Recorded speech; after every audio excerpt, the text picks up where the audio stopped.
protagonistas de hoy vamos a hablar de los límites. ¿Qué son? Si sirven realmente cuando hablamos de los límites a los chicos, de los límites que tenemos que tener los adultos también. Estamos en compañía de César Castaño, el coach que ustedes conocen, al que le preguntamos todo porque él sabe todo. ¿Qué tal, César? ¿Qué tal, Sandra? Que está bueno, ¿no? No, un poco exagerado lo tuyo. Pero si te pregunto qué son los límites, ¿me los contestás o no? Podemos hablar desde la mirada del coaching ontológico, Claro que qué sí. son los límites. Un poco podemos hablar del tema, sí, claro. ¿Y qué son los límites? Bueno, cada uno podrá tener distintas formas de interpretar qué son los límites. Desde la mirada del coaching ontológico, el límite tiene que ver con una declaración fundamental, que es la declaración del no. ¿Sí? Hay dos declaraciones fundamentales, hay varias, pero dos que tienen que ver con los límites, que es el sí y el no. Claro. Declarar que sí o declarar que no. La declaración del no tiene que ver con los límites. O sea, cuándo quiero decir que sí y cuándo quiero decir que no. Claro, esto se dificulta cuando hablamos de hijos o de alumnos o cuando hablamos de personas mayores, ¿no? Cómo poner el límite en la pareja, cómo poner el límite con mi familia, con la familia de mi esposa, cómo voy poniendo límites. Y a veces tiene que ver con la dificultad de decir que no o con el sostener el no, ¿no?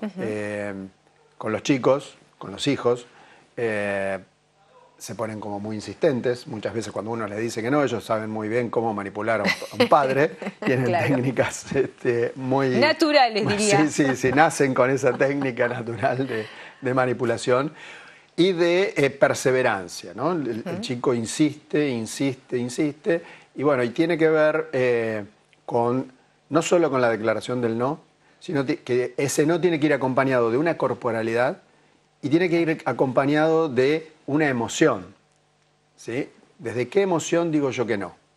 ¿Necesito estar enojado? ¿Necesito decirlo enojado?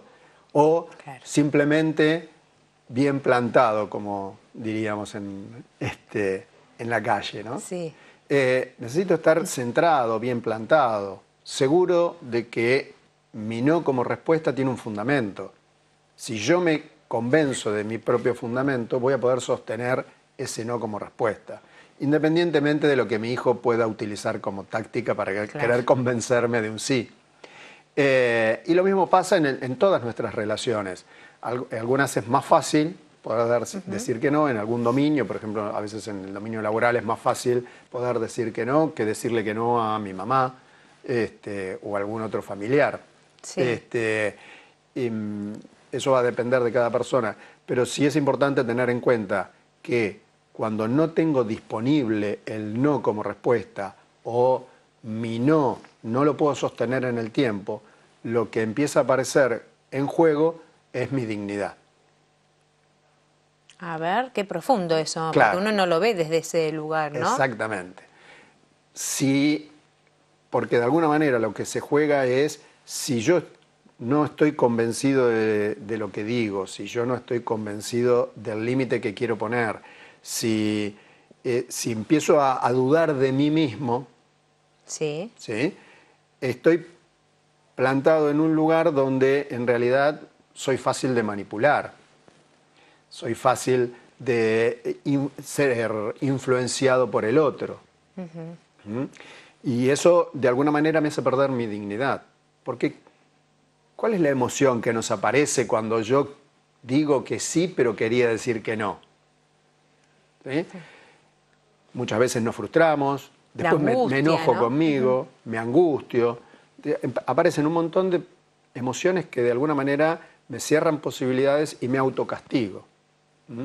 Entonces la dignidad tiene que ver con el sentirme digno de lo que pienso, de lo que creo y de lo que quiero. Me compro lo que digo. Exactamente, digo, estoy plantado, estoy seguro, tengo confianza en mí mismo que lo que estoy diciendo como no es lo que realmente quiero. Bien. ¿Sí? César, y cuando vos decís no, siempre hay, principalmente hablando de chicos más que nada, ¿no? Hay que fundamentarlo, hay que darle una explicación, no es no porque no. Yo juzgo, y esto ya escapa a los dominios quizás del coaching, pero como toda declaración, el no tiene que estar acompañada, sí, no digo una explicación, pero sí de un fundamento. O sea, el chico, sobre todo con los chicos, es necesario fundamentar las respuestas. Ellos necesitan tener contenidos. Claro. Independientemente que el fundamento lo puedan compartir o no, les pueda gustar o no, pero poder escucharnos a nosotros como padres, que hay un para qué del no. Que el no no es un no porque se me antoja o que no tiene un para qué. Claro, porque me da como una impresión de un efecto espejo, que ante un pedido que nosotros podamos hacer como padres nos digan que no, porque no. O sea, no tiene... Claro, podemos tener esa misma respuesta. Sí, podemos tener la misma respuesta, obviamente, que muchas veces nuestros hijos, cuando les pedimos ayuda en la casa, o les pedimos que ordenen su cuarto y nos dicen que no, y nos quedamos como sorprendidos y a veces enojados, ¿no? Nos enojamos y nos terminamos enojando con ellos y doblegamos su no desde una exigencia más que un pedido. Entonces transformamos lo que en principio fue un pedido en una exigencia. Pero en realidad ya nos estaríamos metiendo en otra... el autoritarismo ahí. Sí, y en otras distinciones del coaching, que no tiene que ver con esto de los límites, o que puede ser después como el paso siguiente después del límite, ¿no? Claro. Pero el límite, desde la mirada del coaching ontológico, tiene que ver con la posibilidad, con la disponibilidad, mejor dicho, que tengo yo de decir que no. Y cómo me planto frente al no como respuesta. ¿Sí? A mi respuesta del no. Y claro, bueno, y a su vez, digo, ¿qué me pasa cuando me ponen límites a mí? ¿No? Porque si yo tengo dificultad en aceptar los límites, posiblemente tenga dificultad en fijarlos. Claro, y ahí aparece el comentario entre amigas de mate que dice, y lo que pasa es que vos sos muy permisiva. Claro, exactamente. No le pones límites. No le pones límites. Y bueno, eso está bueno lo que traes, porque en conversaciones de amigos, en conversaciones sociales, puede aparecer estas diferencias de qué es importante para mí poner límites, o sea, en qué cosas quiero poner límites, en qué cosas para mí no es importante, y ahí es donde chocamos con las referencias de otros padres, las referencias de otras familias, porque aparece esto, no, vos sos muy permisiva. Bueno, sí, pero en realidad yo estoy tranquila conmigo porque digo que no cuando quiero decir que no, y quizás digo más veces que sí que otros padres, claro, pero eso no me tiene que mover de mi eje si yo estoy segura de que el sí que digo lo digo porque quiero. Marcaste lo social y también lo que uno trae como creencias, ¿no? Lo que tiene que ver con mandatos. Exactamente, exactamente. Está todo muy relacionado. El tema de las creencias, lo que viene de mandatos, lo que aprendimos en la familia, de qué cosas se pueden y qué cosas no se pueden. Entonces también de alguna manera nos condicionan al momento de poner límites, ¿no? O tener que escuchar a nuestros padres cuando le ponemos límites a sus nietos. Claro. En otros padres, sí. En mi época eso no pasaba, ¿no? Sí, y bueno, sí, también hay un cambio cultural, entonces es entender de alguna manera estos cambios. ¿Y es muy difícil poner límites? No, si uno está convencido claro, y tiene los fundamentos, digo, porque el límite pasa por un tema primero personal, antes del límite hacia el otro. O sea, primero es conmigo. Che, no estoy convencido, lo puedo fundamentar como vos decías, tengo un para qué decir que no, estoy seguro del no como respuesta, o después empiezo a sentir culpa. Entonces digo que no y después me empiezo a juzgar, me empiezo a criticar a mí mismo, entonces aparecen otros mecanismos de daño personal. Uno se boicotea. Se boicotea. Claro. Entonces, ahí ante la insistencia, por ejemplo, de nuestros hijos, claro, que como sostienen su insistencia un rato, nuestra culpa puede hacer cambiarnos de respuesta. Claro, por eso haces tanto hincapié en esto de estar totalmente convencidos, ¿no? De comprarnos lo que sostenemos. Exactamente, claro, exactamente.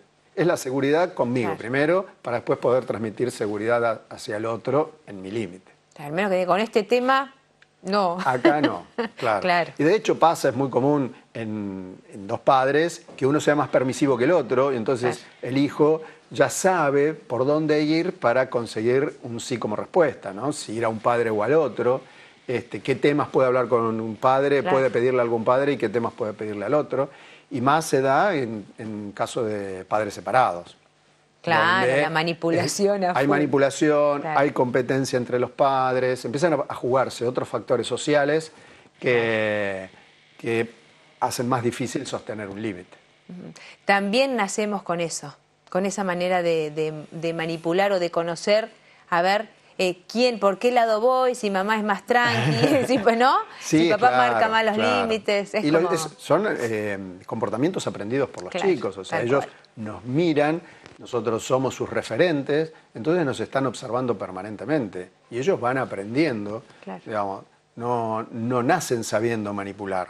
Algo aprendieron en las casas o en la cultura, en el ámbito social donde se manejan, algo aprendieron como para aprender ese comportamiento social de manipulación.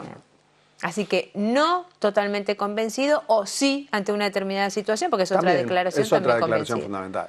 ¿Sí? El sí y el no como declaraciones fundamentales al momento de poner el límite. César, muchas gracias. De nada, un placer.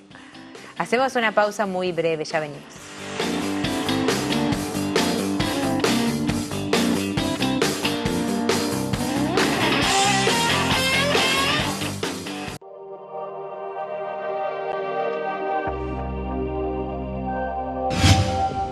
Imagen Platense, el canal de la ciudad.